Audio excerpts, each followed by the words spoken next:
Hello, everyone. I'm sorry that I can't be with you tonight.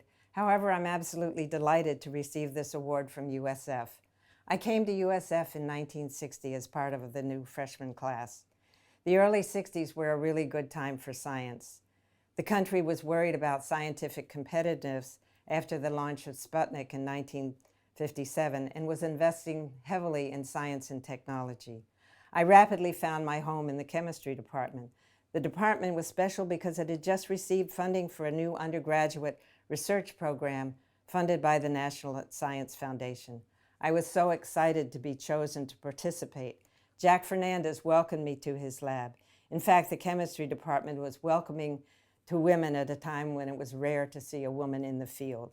I'm still grateful that this was my first experience in science. Coming to USF was my first big break on the way to a career in science. The second big break came in 1971 when I was offered a research position in Al Wolf's group at Brookhaven National Laboratory on Long Island.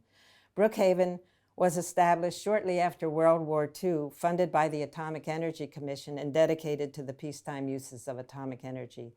Part of its mission was nuclear medicine, or using isotopes in the diagnosis and treatment of disease. Al's group had just begun exploring developing radioactive molecules for medical imaging using a medical imaging method called positron emission tomography. One of our first big accomplishments was to put a radioactive isotope on a sugar molecule for PET imaging of the living human brain. The brain uses sugar almost entirely as an energy source, so this represented the first time that you could actually visualize the working human brain and not just the anatomy, both in health and in disease. FDG was our tracer, and it turned out to be even more useful in the diagnosis and treatment of cancer because most tumors burn sugar, and a PET scan reveals the location of tumors and the degree of malignancy. Our second major accomplishment came in the mid-1980s when Nora Volkoff, a psychiatrist, joined our group.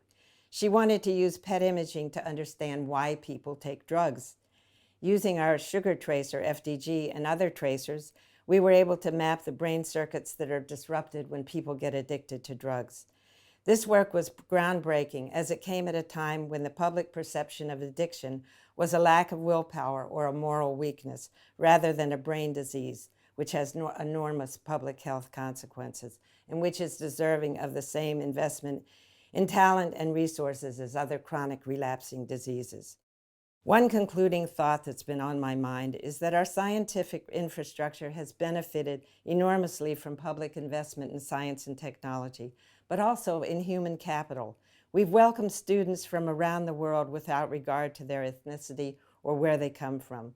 We need to pay attention to this model of openness and inclusiveness that has served science so well, and not give way to isolation and intolerance. In closing, I'd like to thank my group at Brookhaven, and thank USF once again for welcoming me and inspiring me almost 60 years ago, and for honoring me tonight.